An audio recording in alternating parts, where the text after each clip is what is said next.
Hi everyone, I'm Akanksha. I hope you all are consistent and doing hard work. So, मैं एक study plan लेके आई हूँ IBPS PO pre SBI clerk pre specially IBPS और SBI clerk pre के लिए specially है।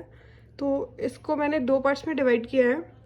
First beginner और second is intermediate. Beginner is a person जो मतलब जिसको कुछ भी एक्सपीरियंस ना हो, जिसने कुछ भी ना किया हो, उसके लिए ये है। और सेकंड है इंटरमीडिएट, मतलब जो एक्सपर्ट भी ना हो और जो बिगनर भी ना हो, जिसके एक दो प्रॉब्लम्स क्लियर हो गए हों और मतलब मेंस में अप्लाई करना चाह रहा हो, तो उन लोगों के लिए टू टाइप्स के स्टूडेंट्स के लिए स्टडी प्लान होगा। सबसे पहले अपन बात करते हैं बिगनर की। बिगनर को आपको क्वांट में बेसिक क्लियर करना है फर्स्ट ऑफ ऑल। उसके बाद आपको कुछ जैसे टाइम स्पीड कैलकुलेशन के साथ स्पेंड करना है, कुछ मल्टीप्लाइज कर लिए, थोड़ा कैलकुलेशन को टाइम देना है, बेसिकली कैलकुलेशंस करनी है। और बेसिक्स जैसे आपको square, cube roots, fraction values, ये सब याद होनी चाहिए। इन पे आप थोड़ा टाइम स्पेंड करो, इस टाइप के क्वेश्चंस सॉल्व करो। और जो अर्थमेटिक के टॉपिक्स हैं, percentage, profit loss, speed, time, distance, इनके साथ काम करो। ठीक है। ये आपका कंप्लीट होने के बाद में आपको खुद एक कॉन्फिडेंस आने लगेगा। अब हम बात करते हैं रीजनिंग की। रीजनिंग में सबसे पहले आपको कॉन्सेप्ट्स क्लियर करने होंगे। सभी पहले आप टॉपिक्स की लिस्ट बनाओ, उसके बाद उन पे काम करो, एक एक टॉपिक लो। और मैं आपको एक सजेशन देना चाहूँगी कि जिस टाइप का क्वेश्चन, जिस टाइप का कॉन्सेप्ट्स आप पढ़ रहे हो उस दिन, आप उसी तरह के क्वेश्चन सॉल्व करो। ठीक है। नेक्स्ट है इंग्लिश। इंग्लिश में आपने बहुत लोगों को सुना होगा कि ग्रामर इज़ नॉट इम्पॉर्टेंट और सिर्फ only reading skills are important, but I am not that type. मेरे लिए इंग्लिश में grammar is most important thing. अगर आपकी ग्रामर अच्छी है तो आपका सब कुछ अच्छा है। ग्रामर ही है जो आपको कॉन्सेप्चुअल नॉलेज देती है इंग्लिश की।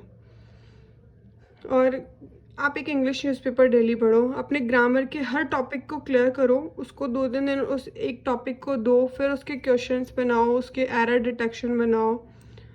और न्यूज़पेपर तो डेली पढ़ना है ही। Editorial till selection newspaper makes your habit. अपनी आदत बना लो कि न्यूज़पेपर डेली पढ़ना है। और स्टार्टिंग में बिगनर जो हैं उनको जीए के साथ ज़्यादा टाइम स्पेंड करने की ज़रूरत नहीं है। वो सिर्फ हाफ एन आवर दे सकते हैं जीए को। डेली इवेंट्स, मतलब जो कि डेली जनरल अवेयरनेस है जो डेली की, वो पढ़नी होती है। ठीक है, ये करो। और हाँ, मैं आप लोगों को एक बात बताना चाहूँगी कि मैंने भी बैंकिंग एग्जामिनेशंस दिए हैं और आगे वाले भी दूंगी। मैंने बैंकिंग से सिर्फ एक ही चीज़ बहुत तो अच्छे से सीखी है, वो है कि आपको कंसिस्टेंट रहना बहुत ज़रूरी है। अगर आप कंसिस्टेंट हो तो आपके पास सब कुछ है। ठीक है। नेक्स्ट हम बात करते हैं उस पर्सन की जो इंटरमीडिएट है, वो एस्पिरेंट जो इंटरमीडिएट है। क्वांट, कुछ टॉपिक्स, उन टॉपिक्स को पढ़ना है क्वांट में जिनमें आपको वीक लगता है। जैसे मैं मानती हूँ किसी का प्रॉफिट लॉस वीक है, तो उसको प्रॉफिट लॉस के क्वेश्चन बनाने हैं, प्रॉफिट लॉस के क्वेश्चंस के साथ टाइम स्पेंड करना है। उस तरह की वीडियो देखनी है प्रॉफिट लॉस की।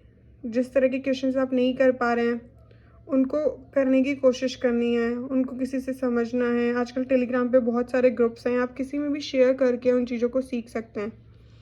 ठीक है। और फिर क्वांट में क्या होता है, कुछ डेली टारगेट्स होते हैं। जैसे कि पेपर में कुछ पोर्शन फिक्स होता है, simplification, approximation, number series, quadratic.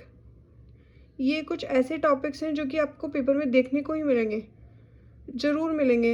चाहे आप प्री दो, चाहे आप मतलब पीओ का प्री दो या फिर क्लर्क का प्री दो, तो आप डेली जैसे 10 simplification, 10 approximations, 10 quadratic, 10 number series, कभी रॉन्ग कर ली, कभी मिसिंग नंबर सीरीज कर ली, तो ये आपको करना ज़रूरी है। इनके साथ आप टाइम स्पेंड करो। Spend some time with mains questions. और हाँ, जो इंटरमीडिएट है वो ऑफ कोर्स प्री देगा, उसके कुछ प्री क्लियर भी हो चुके होंगे और नहीं भी हुए होंगे, तो इन टारगेट्स को कंप्लीट करने से आपका डेफिनेटली प्री निकलेगा। और आप डेली कुछ क्वेश्चंस मेंस के भी लगाओ, जिससे आप मेंस के टच में रहो। अगर आपका प्री निकले तो आप मेंस को मतलब अपने ऊपर लेने की कैपेसिटी में रहो कि हाँ मैं मेंस निकाल सकता हूँ या सकती हूँ। तो ये था बेसिकली क्वांट का। अब हम बात करते हैं रीजनिंग की। रीजनिंग में आप 10 पजल डेली लगाओ, क्योंकि अपने जो पेपर का पोर्शन है वो मैं मानती हूँ 50% is puzzle, 50 to 60% is puzzle. और मेंस की बात करोगे तो ये रेशो और भी बढ़ जाता है। मेंस में 80% लगभग आपको पजल ही देखने को मिलेंगी और प्रीलिम्स का भी यही है। तो आप पजल में तो आपको सुप्रीम बनना ही होगा, ठीक है। और आप 2 पजल्स मेंस की भी लगाओ, ट्राई करो, आपसे नहीं बन रही 2 नहीं 1 लगाओ, बट कोशिश is try and try again. कोशिश इज़ बहुत ज़्यादा इम्पॉर्टेंट है। आप कोशिश करोगे तभी एक दिन उसको बना पाओगे। और हमें रीजनिंग में उस चीज़ को टाइम देना है जिसमें हम लोग वीक हैं।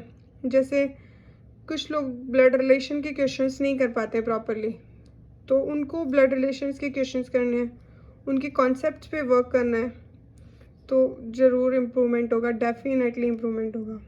और हाँ, अब बात करते हैं इंग्लिश की। इंग्लिश में देखो, बिना ग्रामर के इंग्लिश मैं तो इम्पॉसिबल बोलती हूँ, क्योंकि मेरे लिए ग्रामर मोस्ट इम्पॉर्टेंट है। आप ग्रामर जिसको लग रहा है कि दोबारा ग्रामर पढ़ने में प्रॉब्लम है, जो एक बार रफली पढ़ चुके हैं, तो आप बिल्कुल बेझिझक ग्रामर को उठाओ, डेली 3-3 दिन एक एक टॉपिक को दो, आपको इतना इम्प्रूवमेंट दिखने लगेगा बहुत ज़्यादा। और आरसी जो कि आपकी रीडिंग हैबिट को भी इम्प्रूव करेगा। और हाँ, आजकल क्वेश्चंस डायरेक्ट क्वेश्चंस नहीं आ रहे हैं आरसी में कुछ, मतलब अगर जब तक आपको आरसी समझ नहीं आएगा तब तक शायद आप उनको सॉल्व ना कर पाओ। तो आप में अंडरस्टैंडिंग लेवल भी क्रिएट, आपकी अंडरस्टैंडिंग भी अच्छी होगी।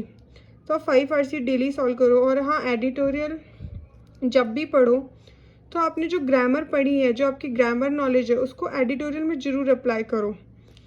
जैसे कि कनेक्टर्स हो गए, वर्ब है, आप देखो किस, जैसे सिंगुलर है, सिंगुलर के अकॉर्डिंग सिंगुलर वर्ब आएगी, तो आप इन चीज़ों को कनेक्ट करने की कोशिश करो। तो एडिटोरियल आपको बेस्ट, आपको खुद एक आदत बन जाएगी कि हाँ मुझे एडिटोरियल पढ़ना है।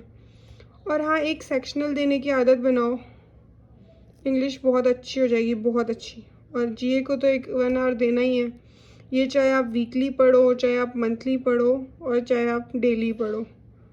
बट मैं रिकमेंड करूँगी कि आप मंथली या फिर डेली में जाओ, क्योंकि वीकली उतना अच्छे से हो नहीं पाते, मतलब हम सारे क्वेश्चन को नहीं कर पाते ग्रैब।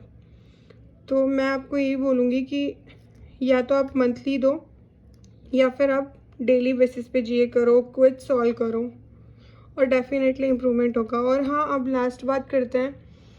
मैं एक मेंस का टाइम टेबल भी लेके आने वाली हूँ, और अगर आप लोग चाहते हो कि मैं डेली टारगेट पे वीडियो करूं, कि जो जो टारगेट्स मैं लगाती हूँ वो भी आप लोगों के साथ शेयर करूं, तो please comment below, I will definitely upload. Okay, ठीक है, बाय, मिलते हैं मेंस के स्टडी प्लान में। Okay, bye.